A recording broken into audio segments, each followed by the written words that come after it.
Welcome back to virtuallyred.com. My name is Eric Hinderer, and in the last video we enabled Identity Firewall and configured Active Directory integration. And in this video we're going to configure NSX network security groups for Active Directory groups and our VMs. And then we're going to create some Identity Firewall rules. So we're going to start out by creating a network security group for our developers. We do that and select our developers out of the AD group. We'll move that over into the selected, and that's our first group for developers. We'll create a next group here for our network admin. Type netadmin. There's our netadmin Active Directory group. We'll move that over into selected. Okay there. And we'll add another one.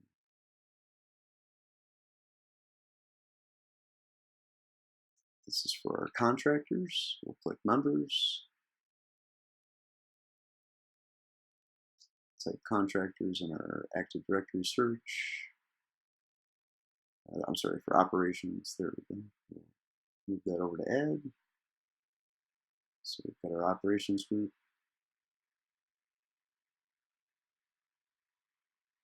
And we'll add another group for, actually we'll name this testers.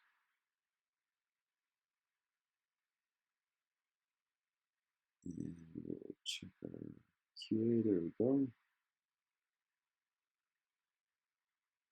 All right. So we've got our groups for Active Directory users. And at this point, we need some groups for our VM workloads. So we're going to add a group. We're going to simply enough have prod and non-prod. We're going to do dynamic membership criteria. So we're going to pick our criteria by virtual machine and a tag. And if the tag equals prod, scope, of course, we'll leave blank for right now. We'll click add. So simple enough for any virtual machine that has a tag of prod, they'll belong to that group. We'll add membership criteria here for virtual machine again. Tag equals non-prod. And of course, we could define a scope if we wanted. We don't need one. We'll click add. So here we have our simple enough, our prod and non-prod groups and our Active Directory groups configured. So at this point, we're going to go down to virtual machines and we're going to tag virtual machines with prod and non-prod tags. So our first one is a dev machine. So we'll give this a tag of non-prod.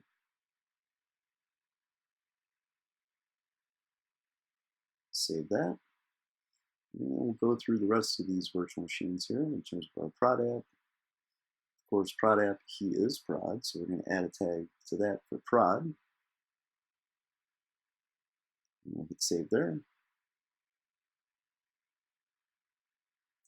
And our QA app, of course, non-prod.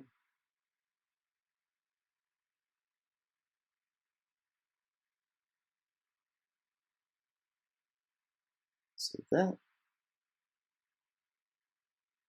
And lastly, our test app,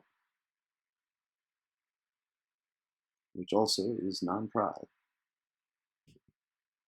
So simple enough, we have one production workload, which is test app prod. The rest of test, dev, and QA are non-prod.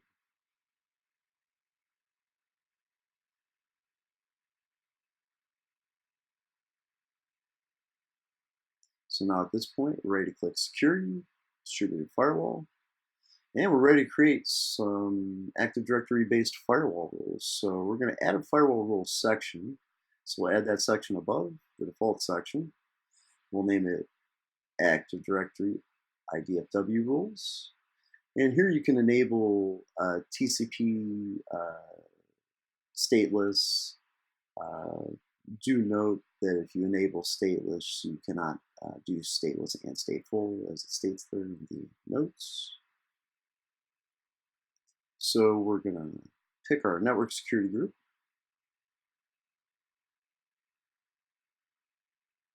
And we don't actually need to add anything in, so we'll just hit OK. So here's our Active Directory role section. We're going to add a new rule.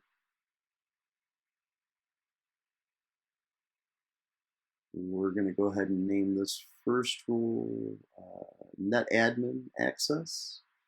So this is going to provide network administrators access from any source to any destination. So we'll go ahead here.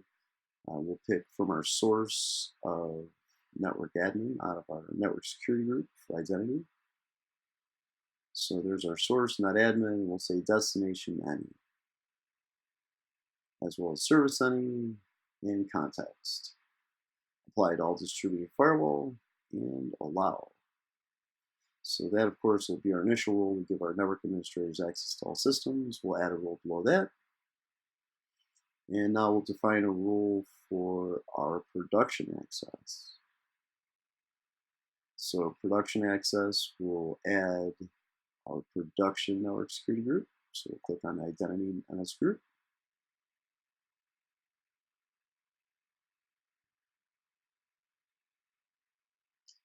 And down on the left, we'll see we can choose operations. So our operations staff are the ones that are going to be allowed access to production. And now we'll create, we see that, of course, destination, we'll change that to our network security group for production. Click OK there. And now we see our service set to any. So we're going to change that because our operations staff is only going to have HTTP and HTTPS access.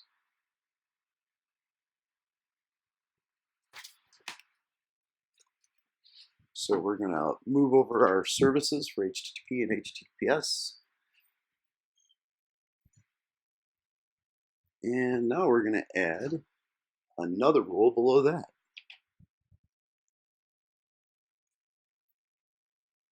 So the next rule will be for developer access. And we're going to edit the group, of course. We're going to choose our developers. We'll hit OK there for our source and destination. We're going to change down to our network security group. And we're going to hit all non-prod tagged workloads. So again, this is anyone who's in from the source of developers to any VM that's tagged with non-prod. So that's going to allow them there. We'll create another rule just below this now to block all their access between our inter-transit zones.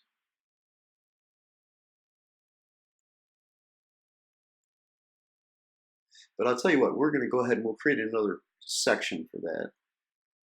So we will publish that. And now we're going to create a new firewall section for app to app. So we'll name this one app to app. And so we're going to define inside app to app what applications are allowed to communicate with what other applications. So we're going to say everything on that logical switch for servers, first of all. And we're going to add a rule.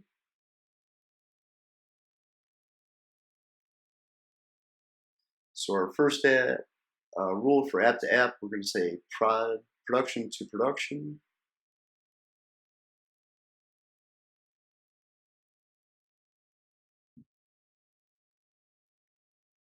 So production access. So we're going to say from the source, and we're going to pick our network security group here.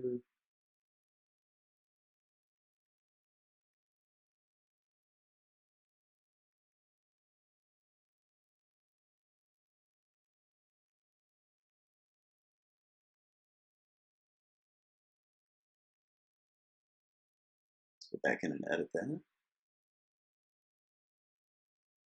So here we're going to drop down, pick network security group, pick our production, and move that over into selected objects. So now we have from the source prod, network security group prod. We'll select that one, move that over. So source prod, destination prod, service any, context, applied to, and allow. So that's allowing any production workload to talk to another production workload. So we're going to create another rule for non-production traffic to non-production traffic.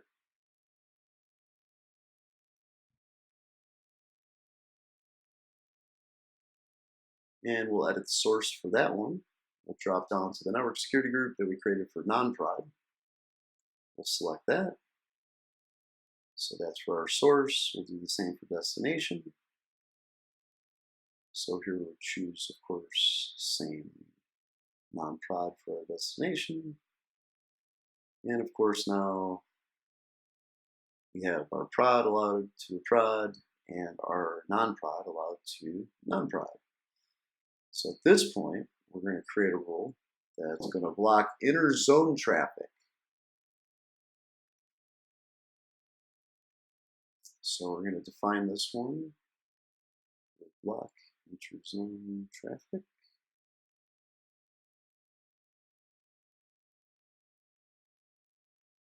And we're going to say from any to any to any to any, and we're going to change that to block, or reject actually. All right, simple enough.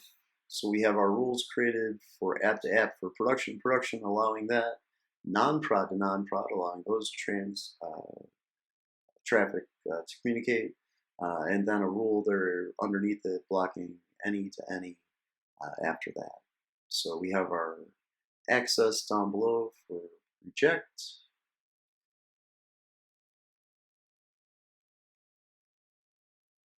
And we could always configure that source for a logical switch or something like that if we wanted to be more specific, but we'll actually just go ahead and block on any for the purposes of the web.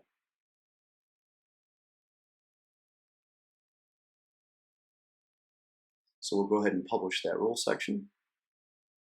And now we have completed our firewall rule creation for Identity Firewall.